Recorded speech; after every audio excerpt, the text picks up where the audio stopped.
We now shift into the first main topic of the course, landscape epidemiology, where we'll look at the ways in which the physical environment can affect health and disease. But before we jump into that material, we'll need to go over some terms so we're all on the same page. As always, these are terms that we'll return to throughout the remainder of the course, so they're important to learn. Our first term is a disease agent or pathogen. These are things that can get inside of our bodies and make us sick. A disease agent is technically a really broad category that would include disease-causing chemicals or toxins, while a pathogen typically refers to a microorganism that enters our body and can make us sick. I may use these terms interchangeably, but what we're talking about here is something external that gets inside of us to cause illness. So what specifically are we talking about with disease agents or pathogens? What are broad categories of things that can get inside of our bodies to cause illness? Some examples are bacteria, viruses, worms, fungi, and protozoa. Next, we have the term host. A host is an organism that's infected by a disease agent or pathogen. Think about a host as something or someone that's hosting a disease party. Pathogens get inside a human or other animal, which would serve as the host for this pathogen party. Keep in mind that the host doesn't always get sick. Sometimes they're just hosting the pathogen without even realizing it. Other times the host does get sick and can possibly die from hosting that pathogen. An intermediate host is a very specific type of host that's necessary at some point in the disease agent's life cycle. The disease agent won't be able to continue maturing without spending part of its life cycle within that intermediate host. The best example of a disease that involves an intermediate host is schistosomiasis, which is definitely much more fun to say than it is to suffer from. In this case, the disease agent is a worm. In order to mature, that worm must spend part of its life cycle within a snail. After it has matured, the worm then leaves the snail, that intermediate host, and enters water. And at that point, if a human ingests the worm, that person may end up sick with schistosomiasis. It's important to note that the snail does not transmit the worm to people. We don't have snails out there running around and biting people and transmitting this worm. The snail is minding its own business, doing its snail thing, when the immature worm enters its body.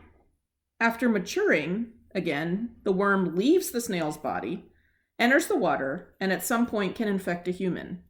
In that way, a snail is an intermediate host. We'll go over schistosomiasis in more detail in class. A vector is a specific type of host. Importantly, a vector serves to transmit a pathogen to another host. Examples of vectors include mosquitoes, ticks, and flies, such as the tsetse fly. A disease that's spread by a vector is malaria. Malaria can't be spread person to person. So if I have a raging case of malaria right now, I cannot spread that directly to another person. Rather, a mosquito needs to serve as the vector to transmit or transfer that parasite from one human to another. A reservoir is the underlying source of infection for a vector.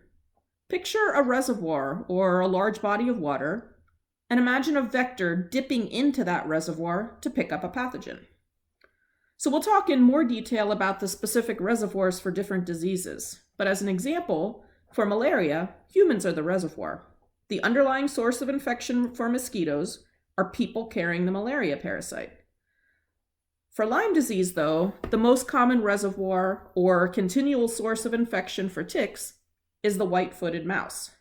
That is where ticks typically pick up the bacterium before transmitting it along to humans to cause Lyme disease. Thinking more specifically about vectors, there's an important term that we need to consider, especially from a public health perspective. Transovarial transmission refers to the transfer of a pathogen to the vector's offspring in eggs. Think ovarial and eggs to help remember this one. Fortunately, this isn't too common, and it's very much an active area of research as scientists are trying to figure out exactly which vectors can possibly pass on exactly which pathogens to their offspring. So typically when a female mosquito lays her eggs, even if she is infected with a pathogen, her offspring are not. The eggs hatch, and those baby mosquitoes are uninfected. But when transovarial transmission occurs, that mama mosquito passes along a pathogen to her offspring as she goes along and lays her eggs. When those eggs hatch, the baby mosquitoes are also already infected, which definitely causes problems for disease control. So let's imagine two different scenarios. In the first, we have a raging mosquito-borne epidemic going on. Adult mosquitoes are infected with a pathogen, and they're serving as vectors, passing the pathogen on to humans as they bite them.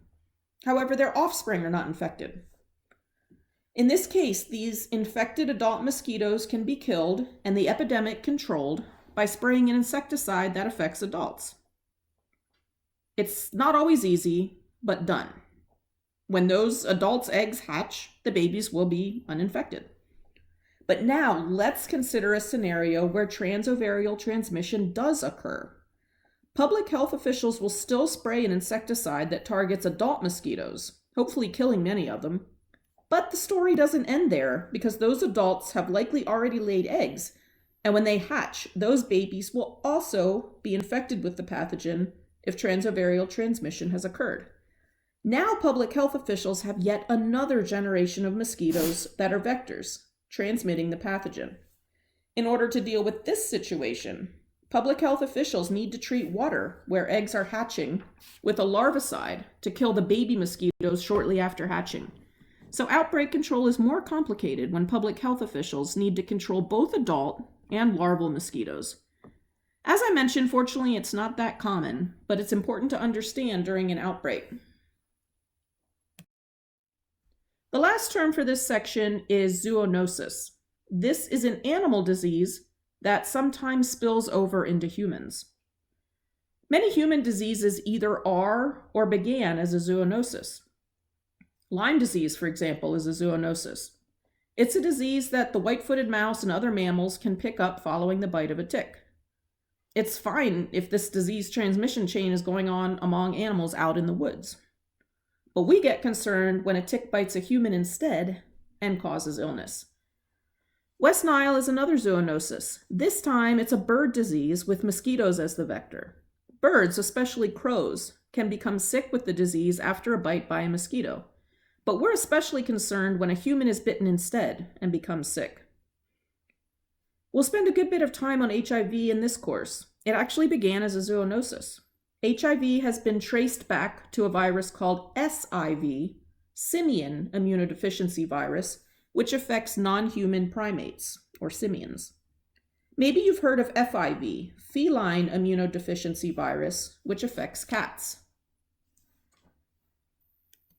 In many cases with zoonoses, humans are considered to be dead-end hosts because we're often not reservoirs for the vectors. That's the case with both Lyme disease and West Nile. I could be in the throes of a Lyme disease infection, and if a tick bites me, that tick won't pick up the bacterium at a level that the tick becomes infected. So in that way, a human is a dead end for a certain transmission chain. The infection ends with that human and can't be passed on to yet another person via a vector.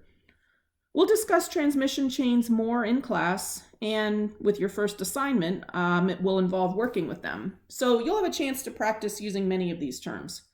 As always, send along any questions you might have.